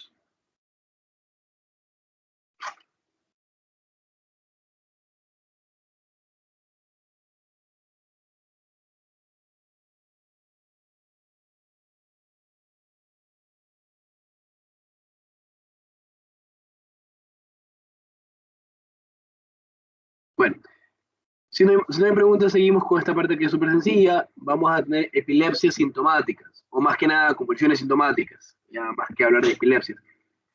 Estas epilepsias sintomáticas son en los pacientes que se ha encontrado que hay una causa que ha desencadenado la epilepsia o la convulsión. El ACV isquémico, en esencial, es importante. Por ejemplo, el ACV de grandes vasos, cuando hay un infarto maligno de la arteria cerebral media y se infarta la mayor parte del hemisferio cerebral, hay un riesgo a convulsionar, y si hay un riesgo a convulsionar, hay un riesgo que el paciente luego pueda volver a caer en otra convulsión, y eso pueda desencadenar epilepsia. Las malformaciones arteriovenosas, bueno, básicamente eso se relaciona también con hemorragia cerebral y asimismo como un ACV isquémico. Las neuroinfecciones, que ya lo habíamos hablado, tanto la meningitis como la encefalitis, vamos a hablar acerca del síndrome de Lennox-Gastaut más adelante, y ahí veremos qué relación tiene eso con los niños. la esclerosis hipocampal, que lo mencioné ya, acerca de la atrofia del hipocampo y la necesidad que tiene que haber una lobectomía parcial en ese caso. Las patologías perinatales, que hemos hablado en chance ya de la cefalopatía hipóxica en los niños pequeños, eso afecta de por vida en la corteza cerebral, malformaciones congénitas, tumores y trauma craneoencefálico. Los factores gatillantes que pueden provocar epilepsia o convulsiones son estos dos. La falta de sueño, especial en los pacientes, en las personas que son guardias de seguridad y no duermen en las noches, duermen en las mañanas. A veces esa alteración del ciclo de sueño, como que es un factor gatillante para los que tienen predisposición a convulsionar. Las luces intermitentes en los pacientes epilépticos a veces influye también para desencadenar una crisis. Entonces vamos a hablar de dos síndromes, el síndrome de West y el síndrome de Lennox-Gastaut. Bueno, básicamente ambos síndromes son causados en la edad muy temprana, normalmente en 1 año de edad, son patologías perinatales en el nacimiento. Esta acá se va a relacionar por una tríada especial, que son espasmos epilépticos, o sea, como una mioclonía, son espasmos que el paciente está tranquilo y mioclónicamente se mueve, ya. Hay un desarrollo, un retardo en el desarrollo y un patrón de electroencefalograma que se denomina Ips arritmia. Esas tres cosas son las que nos ayudan a reconocer el síndrome de West. Ahora, este síndrome de West no es que es una convulsión o una epilepsia aparte. El síndrome de West puede provocar ciertos tipos de convulsiones, en especial las mioclónicas, ¿sí? Puede llegar a provocar otros tipos, puede llegar a provocar un tipo de ausencia, puede provocar una tonicoclónica, pero normalmente hablamos de una mioclonía. En su etiología puede ser criptogénica, o sea que puede ser que no sea considerada, que es 1/3 de los pacientes, y los 2/3 de los pacientes son secundarias a una encefalopatía hipóxica, o sea que, como lo mencioné, un nacimiento, ausencia de oxígeno cerebral por un tiempo prolongado y eso, un daño cerebral permanente. El tratamiento se ha encontrado mucho tratamiento, podemos utilizar muchos fármacos, pero nos hemos quedado con la vigabatrina, que es el tratamiento de elección, y el ácido valproico como una fármaco de segunda línea. El síndrome de Lennox-Gastaut. Bueno, este síndrome tiene muchísimas causas, ¿ya? Entre ellas hablamos de una hipoxia perinatal también, hablamos de un trauma craneoencefálico, hablamos de una malformación en el desarrollo cortical, estamos hablando de niños de 1 año también, pero sobre todo hablamos de un paciente, un niño de 1 año que haya desarrollado meningitis. ¿Ya? Este síndrome de Lennox-Gastaut está relacionado también con meningitis, que se complicó la meningitis y provocó este síndrome en el niño de 1 año. Este síndrome puede provocar diferentes tipos de crisis, sobre todo los tipos de ausencias atípicas. Cuando ustedes vean un paciente, se les pregunta, un paciente con ausencia atípica, el síndrome relacionado al síndrome de Lennox-Gastaut, el más común de todos. También hay un deterioro cognitivo, también hay una alteración especial en el electroencefalograma, el cual son denominados los complejos de punta onda lenta, ¿ya? ¿Qué tratamiento utilizamos? Utilizamos ácido valproico, lamotrigina o topiromato. En el artículo de ustedes había una tabla donde se ponía los fármacos, topiromato, ácido valproico, pregabalina, gabapentina, y todos ellos ahí, y al lado decía como que cuando se utilizaban cada uno de ellos, ustedes pueden revisar la tabla porque no la puse acá, y ahí también mencionaba cuándo se utilizaban en el síndrome del Lennox-Gastaut, en la parte final de esa tabla, ¿ya? Y ahí hablaba acerca del ácido valproico y el topiromato. Las crisis febriles solo van a pasar en los niños, inclusive es muy poco prevalente, de 2 a 5% de los niños. ¿Por qué ocurre en los niños? Porque ellos son los que tienen el hipotálamo no desarrollado por completo. Entonces, ¿qué son las crisis febriles? Son básicamente un paciente que tiene una fiebre de 38, 39, llega a 40, y en un momento que llega a los 40 grados centígrados de fiebre, comienza a convulsionar el niño. Normalmente es en el primer día de la fiebre. O sea, cuando el primer día que tienen la fiebre, convulsiona. Normalmente tiene que ser una fiebre bastante alta. Entonces, ¿cuáles son los factores de buen pronóstico en estas crisis febriles? A que sean aisladas, que no haya nada cercano, o sea, nada relacionado a esta crisis febril. A pesar de que sea raro que la crisis sea tónico-clónico generalizada, es de buen pronóstico, que sea menos de 15 minutos y que no haya, bueno, como le dije, aisladas, no haya ningún otro síntoma.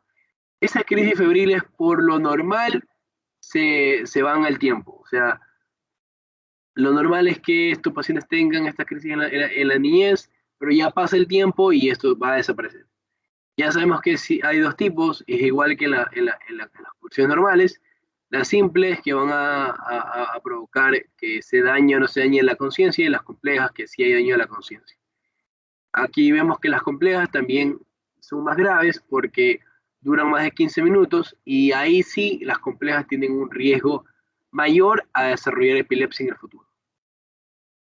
Por eso es que es importante que el paciente, los niños, cuando tienen fiebre, sean cuidados rápidamente de la fiebre, porque también hay deshidratación, se deshidratan rápido, y aparte de que convulsionan y que si eso sigue convulsionando, puede llegar a una crisis compleja y eso puede predisponer que el niño tenga desarrollo de epilepsia en el futuro. El síncope o la convulsión, o la crisis convulsiva. A veces parece que fuera raro comparar ambas.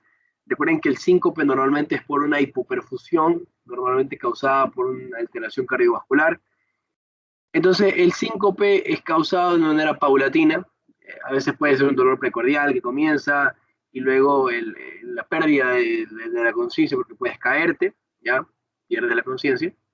La convulsión, saben que es súbita, comienza la hiperexcitabilidad cortical y comienza la convulsión. Vean cómo los videos salía, que de un momento a otro el paciente convulsionaba.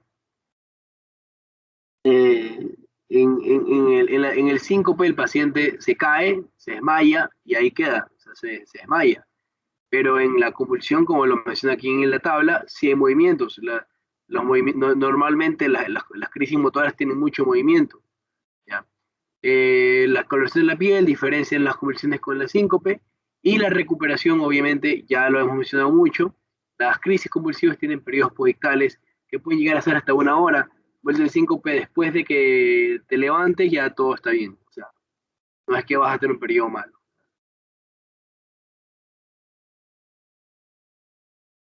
¿Una pregunta hasta acá, chicos?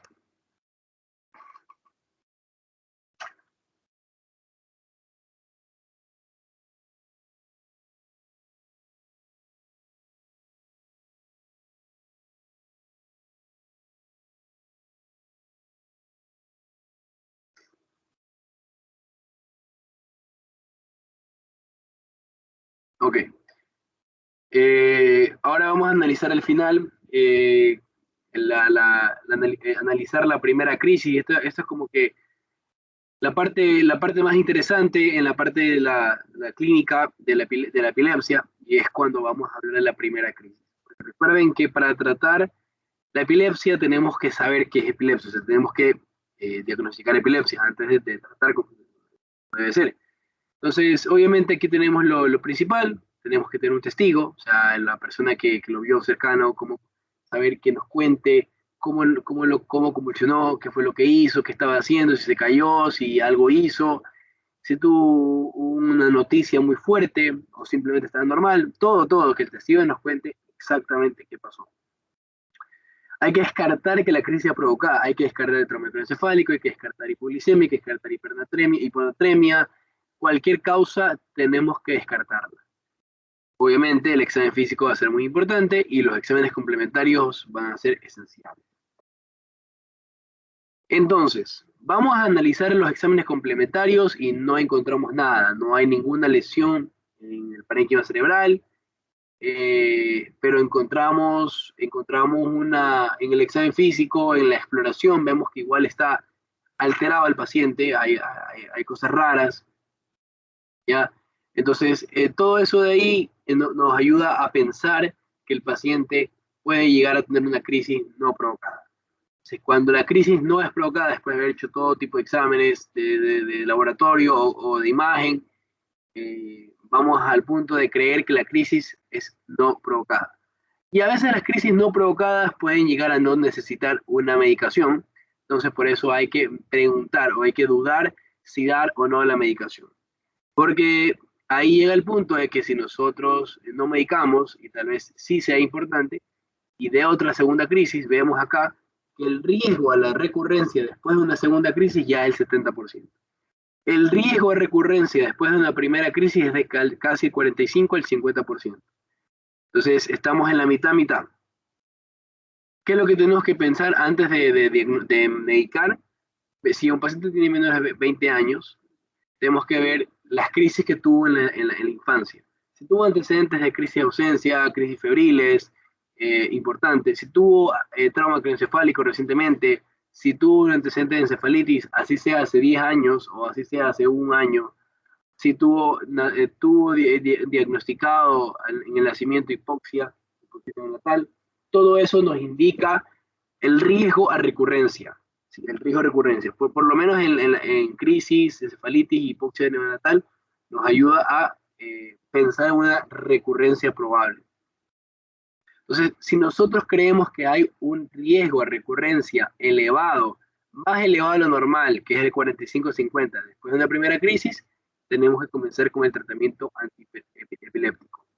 Entonces, aquí tengo un listado de las cosas que normalmente nos ayudan a pensar en que las crisis puedan elevarse. Por ejemplo, el paciente tiene una crisis nocturna, que por suerte o por bendición pudimos conseguir que el electroencefalograma sea normal, porque a veces es muy complicado hacer eso. Y las otras dos cosas que ya había mencionado, que no hayan daños estructurales, que no haya ningún tumor, ningún ACV, nada de eso, y que el examen neurológico sea ya normal. O sea, todo eso allá nos va a ayudar a que el paciente tenga un riesgo elevado de recurrencia. Eso ya lo había mencionado, esas son las cosas para descartar, ¿verdad? Tenemos que verificar esto, el hemograma, los electrolitos, especial el sodio, calcio, glucosa, la hipoglicemia, inclusive también la hiperglicemia, la función hepática por las encefalopatías hepáticas, la función renal por también las encefalopatías renales, ¿sí? La tomografía y resonancia para ver lesiones ocupativas, lesiones de masa, y el electroencefalograma con la esperanza de encontrar ondas despolarizantes que nos diagnostiquen convulsión. ¿Qué tenemos que hacer cuando ya decidimos tratar al paciente? Los objetivos son estos: controlar la crisis, que se disminuyan los efectos colaterales y mantener o recuperar la calidad de vida del paciente. No vamos a regresar a la normalidad porque una vez diagnosticada epilepsia, el paciente ya no regresa a la normalidad, ya el paciente tendrá que aprender a vivir con la epilepsia, tendrá que aprender a vivir así, a menos que sea una epilepsia sintomática, como lo habíamos mencionado, que pueda hacer que podamos tratar la causa, eso es otra cosa. Pero las epilepsias no provocadas, obviamente, que son las comunes, ya en este caso hay que aprender a vivir, entonces mejorar la calidad de vida del paciente. ¿Qué hacen los fármacos antiepilépticos? Hacen lo contrario a lo que pasaba en la fisiopatología de la epilepsia. En las fisiopatologías de epilepsia había menos GABA y más glutamato, entonces los fármacos que van a hacer, inhibir glutamato y eso activa GABA. O sea, al inhibir glutamato y activar GABA, va a haber más inhibición en la corteza cerebral.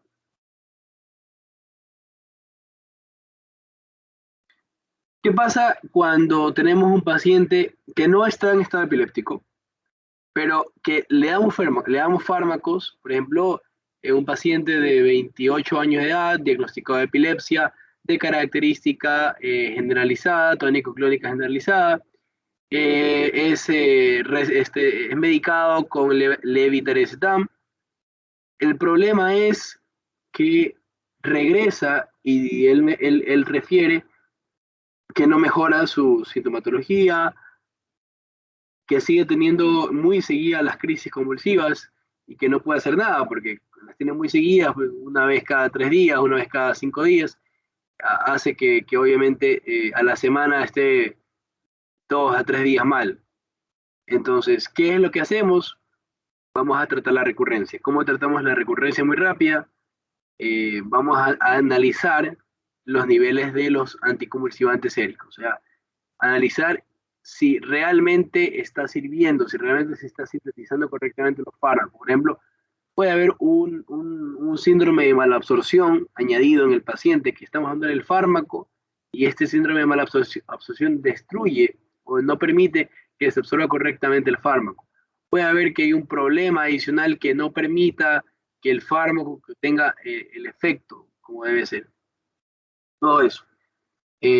Una vez que vemos eso, tenemos que ver que, digamos, el paciente que mencionaba de 28 años, yo le estoy dando el levetiracetam, pero no tiene ningún efecto adverso. Si no tiene ningún efecto adverso, entonces yo puedo pensar en subir la dosis, ¿okay? Porque no le está dando ningún efecto adverso. Cuando ya siento un efecto adverso, ahí me quedo. Ahí le bajo un poquito, ahí me quedo. Como estoy jugando con el efecto adverso.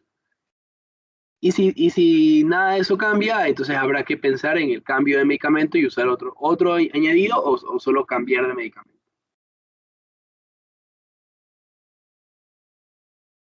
Si aún así sigue siendo refractaria al medicamento, hemos cambiado, hemos añadido medicamentos, vamos a la parte invasiva. Entonces ya vamos a cosas mucho más invasivas. Por ejemplo, es lo que habíamos hablado un poco en estado refractario, se va a ver también. Por ejemplo, la cirugía no resectiva, esto sería la estimulación eléctrica, esto lo habíamos hablado, que es la estimulación derivada, que la estimulación cerebral profunda, que ayudan también en el estado epiléptico suprarrefractario, pero también se ha visto que ayuda en la epilepsia refractaria. Esto acá también es lo que más se usa, esta de acá y esta de acá, que es la callosotomía, en el caso es extirpar parte o todo el cuerpo calloso, por lo menos la parte anterior, lo que hace obviamente que no se disemine la crisis de un hemisferio a otro. Y bueno, lo más grave, o sea, las cirugías más fuertes, la lobectomía al comienzo, la lobectomía que puede ser parcial o total, sacar media parte de un lóbulo, o la hemisferectomía, que inclusive es sacar gran parte del de un hemisferio cerebral. ¿Sí? Obviamente que esta tiene sus grandes complicaciones, como un grave deterioro cognitivo para siempre el paciente, pero esto ya es cuando ningún fármaco ha servido y cuando ya han pasado años de tratamiento. Hay más fármacos, pero puse algunos de ellos que como que son el listado de los fármacos antipilépticos de amplio espectro, los cuales podemos utilizar en todo tipo de crisis. En especial, los que más menciona la doctora es la motrigina, el ácido valproico, el levetiracetam, son los que más se mencionan en los artículos, los que la doctora menciona en clases, siendo el ácido valproico uno de los mejores, porque también ayuda a la migraña, entonces ayuda mucho al estado posictal en las cefaleas. El problema del ácido valproico es el efecto teratógeno que tiene, ¿verdad? Nada más. Bueno, de ahí tenemos los otros fármacos que están mencionados acá, que ustedes pueden leerlos, que son de amplio espectro, básicamente. Y los de pequeño espectro son las carbamazepinas, las gabapentinas, pregabalinas, etc. En esencial, los que más se utilizan acá es la fenitoína, la fosfenitoína que no está aquí mencionada, la pregabalina y la gabapentina. Entre ellos, y la carbamazepina, perdón.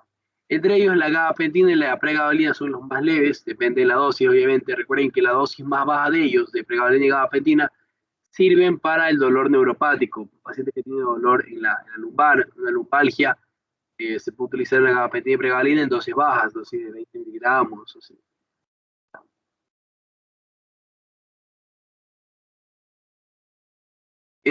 También hay que recordar que los deportes y la epilepsia se han relacionado mucho en estos últimos años, se han estudiado mucho sobre la relación que el deporte puede proveer en la epilepsia.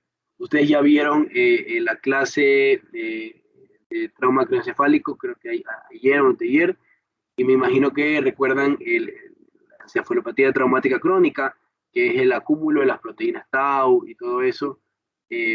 Que puede desarrollar obviamente las demencias y todo eso, pero asimismo los deportes de contacto se han relacionado con un riesgo de epilepsia. Entonces, este artículo del 2020, ya lo leí creo que justamente hoy en la mañana, es un cortito, es un caso clínico que es un niño de 16 años que es jugador de fútbol americano en Estados Unidos.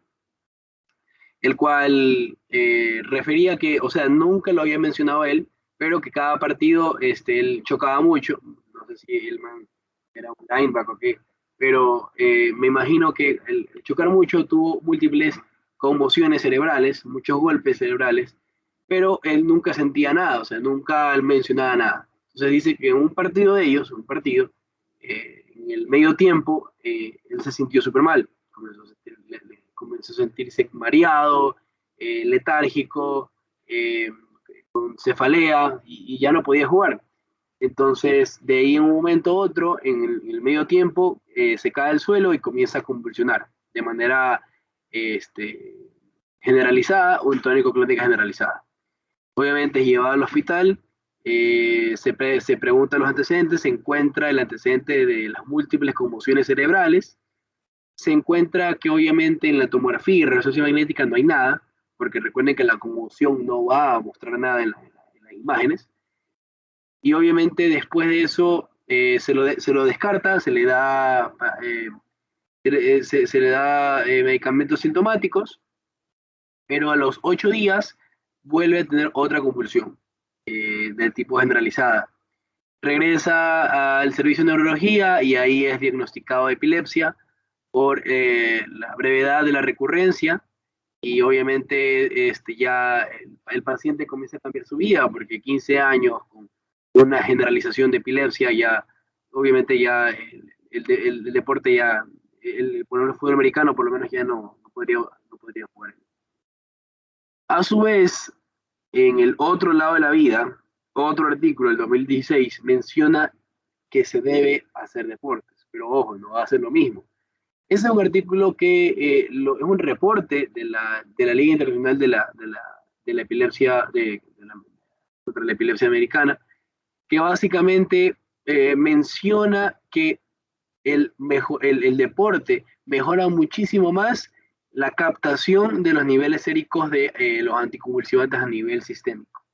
Entonces, acá en este artículo mencionaba que hay 3 grupos, como está en esta tablita, de los deportes que han sido clasificados como alto riesgo, moderado riesgo y sin ningún riesgo adicional, de los cuales son aconsejados jugar.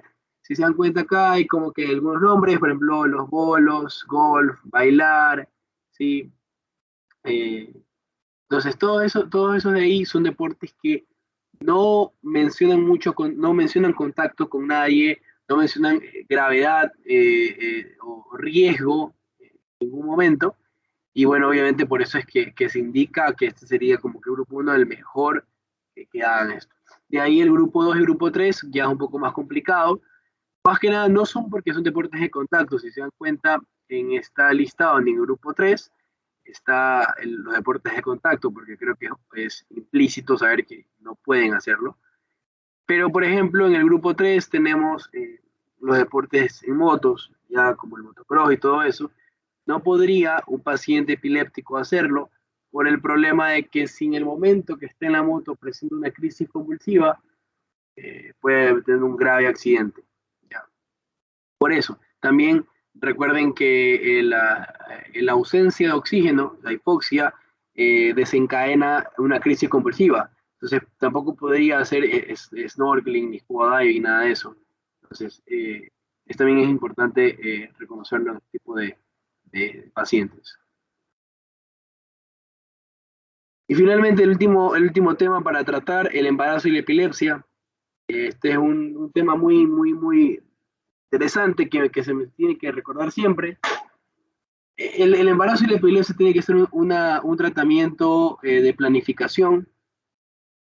Realmente uno tiene que pensar realmente si la pareja tiene que planificar correctamente cuando embarazarse, hablando de alguien que esté con el tratamiento epiléptico. Para mencionar eso, tienen que recordar que el tratamiento antiepiléptico se lo da por 2 años. Después de los 2 años se revisa si el paciente mejoró o no mejoró. Si no mejoró, obviamente ya tiene una epilepsia por vida y ahí ya no va a mejorar. ¿Ya?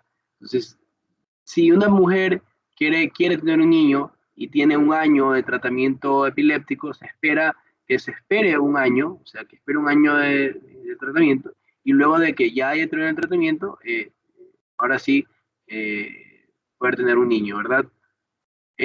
¿Por qué?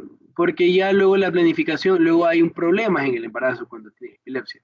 Entonces, si es que ya no se puede, si es que la paciente tiene epilepsia y ya tiene tratamiento de por vida y que ya tiene que seguir tratamiento y quiere estar embarazada, aquí hay que ocurrir a tres cosas. Tiene que cambiar la dosis, pero tiene que cambiar el fármaco, porque normalmente los fármacos que utilizamos para una persona pueden llegar a ser teratógenos para el otro. Normalmente se utilizan el ácido valproico, porque es muy bueno, ¿ya? O el topiromato, ¿ya? Que son muy buenos. Pero ya hablando del embarazo, ellos dos son altamente teratógenos. Por lo que en la planificación el punto esencial es cambiar el fármaco por el levetiracetam, que es el menos teratógeno de todos. Ese o la lamotrigina, pero sobre todo el levetiracetam es el menos teratógeno. Entonces, ¿qué es lo que se hace? Va antes de embarazarse, disminuir la dosis ¿cómo se llama? Del fármaco, en este caso del ácido valproico. Luego de disminuir la dosis, cambiar la medicación por el fármaco en cuestión, en este caso el levetiracetam, y eso tiene que estar con 6 a 8 meses de anticipación.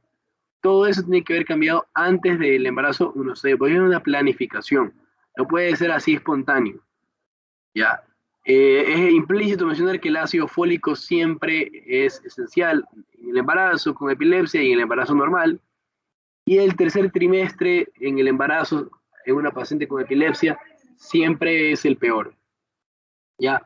¿Por qué siempre es el peor? Porque el niño ya crece más, el peso corporal del niño pesa y eso provoca que los niveles séricos de los anticonvulsivantes disminuyan mucho, mucho, mucho más.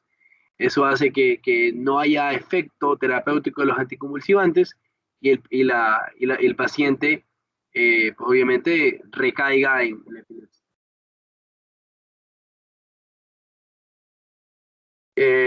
Finalmente, ¿cuáles son las causas que pueden aumentar la frecuencia de las crisis en el embarazo? El aumento de estrógeno, causa hormonal, las causas metabólicas, el aumento de sodio y agua, la alcalosis por la hiperventilación, el estrés y la ansiedad o la pérdida de sueño, porque recuerden que en el segundo o tercer trimestre de embarazo hay una mayor privación del sueño. Y como mencioné, en el tercer trimestre hay un menor nivel sérico de los fármacos por el peso corporal del niño. Y bueno, no sé si ya quedó claro. Si tienen alguna pregunta, creo que ahí terminaríamos la clase.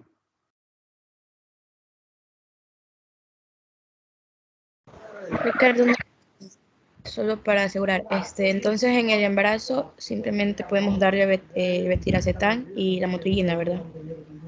Sí, son los mejores. En el artículo mencionan que son los mejores, sí. Ok, gracias. De nada, Génesis. ¿Alguien más tiene una pregunta?